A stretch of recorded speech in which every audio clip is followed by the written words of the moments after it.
The 5 biggest mistakes new Airbnb hosts make. Look, there are certain mistakes that you really need to avoid if you truly want to create success with Airbnb. And in today's video, I am going to cover the 5 most important mistakes that you have to avoid in order to create a successful and automated Airbnb business. Hey everyone, my name is Jorge Contreras and I've been an Airbnb host for the last 5 years now and have built a business that does over 6 figures a month, utilizing strategies where I'm owning property, but also without owning property. I've also made a lot of mistakes in those 5 years, and that's exactly why I wanted to put together the 5 biggest mistakes that you should avoid if you're looking to start your first Airbnb. Now, yes, there's gonna be a lot more mistakes than what I'm gonna cover today, but these are my top 5, again, in the last 5 years of being a successful Airbnb entrepreneur.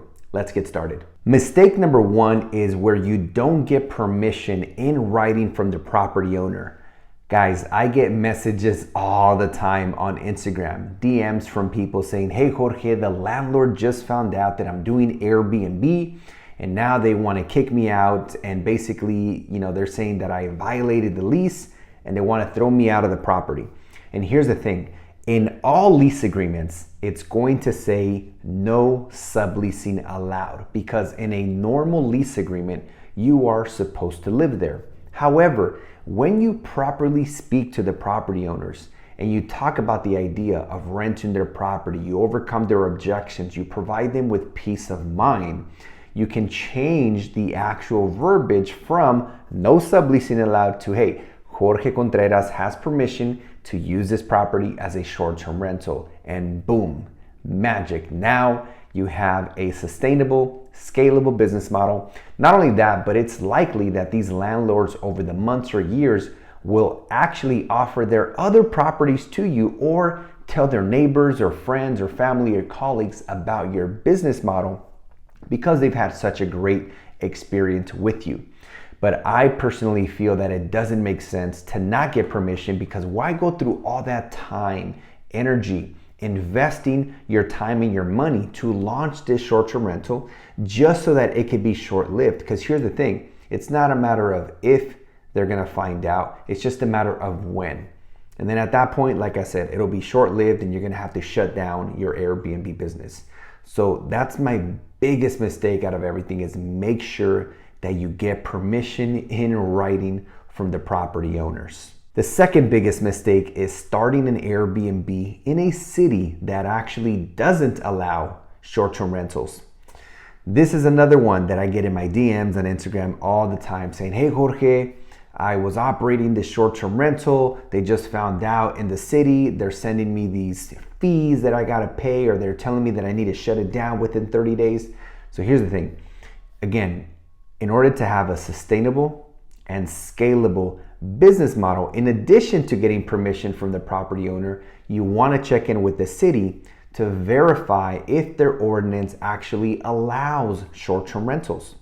And typically when you get in contact with the building department in that city, there's going to be 3 possible outcomes. Possible outcome number 1, hey Jorge, you actually don't need a permit to operate because we don't regulate short-term rentals. Great, I'll go in there and I'll start my business. Possibility number 2 is, hey Jorge, yes, you do need a permit in order to operate a short-term rental. Then at that point, I say, hey, well, what's the permit process? What's the fee? How do I get the permit so I can start this business?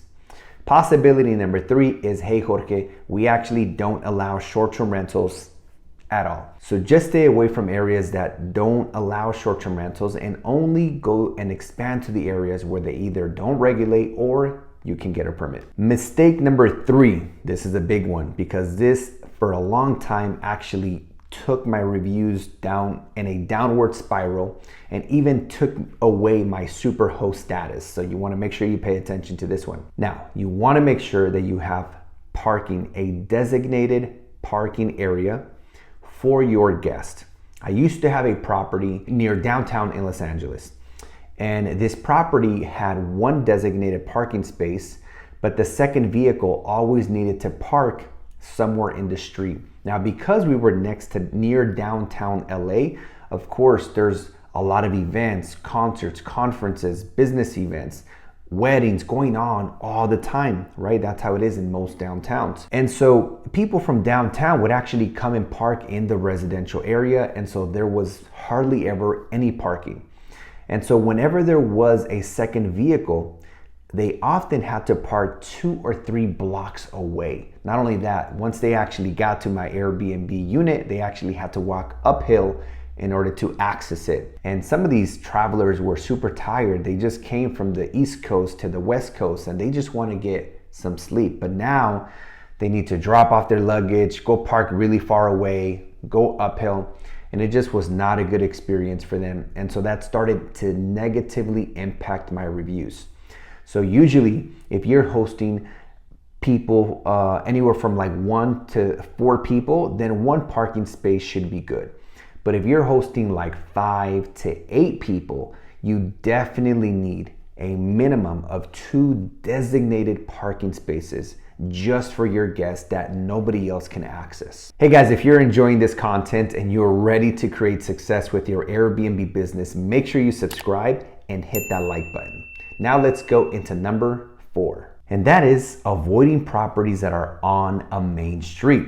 Again, these are all from experience, ladies and gentlemen. I used to have a short-term rental on a main street, like a big main street. It was a main street that led people into a freeway. And again, there's a lot of things. Let me go through all the things that went wrong. Number 1, it was very dangerous to actually go in and out of the driveway because people were going like 55 to 60 miles an hour on this main street trying to get to the freeway.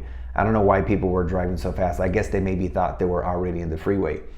So that was dangerous, going in and out of the driveway.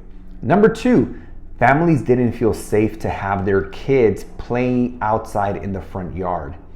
Again, there was a fence, but still, they just didn't feel safe. Too many pedestrians walking by or strangers walking by from the neighborhood, all the cars. The other thing is that it was very noisy. You could hear these cars, especially when big cars would drive by.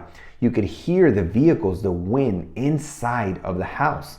Even when the guests were sleeping, they could hear the vehicles. So just overall, it was not a good property to hold. So we actually decided to transition out of that property and we ended up letting it go.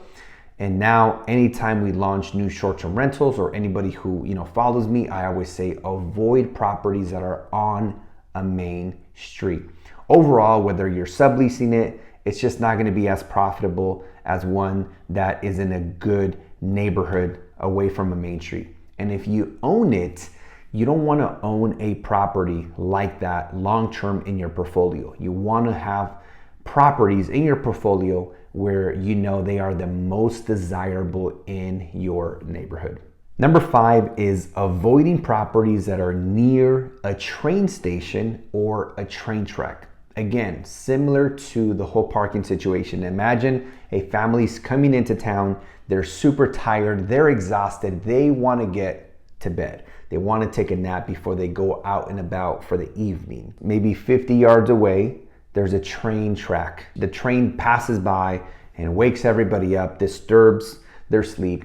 You could just imagine. Again, not a good property to have in your portfolio, whether you're subleasing it, managing it, or owning it. Just stay away from properties near train stations or train tracks. With that being said, if you want access to my free Airbnb ebook, where I guide you step by step on how to start your first Airbnb without owning property in 30 days or less, check out my free ebook in the description down below. And again, don't forget to subscribe and like, and I'll see you guys on the next video.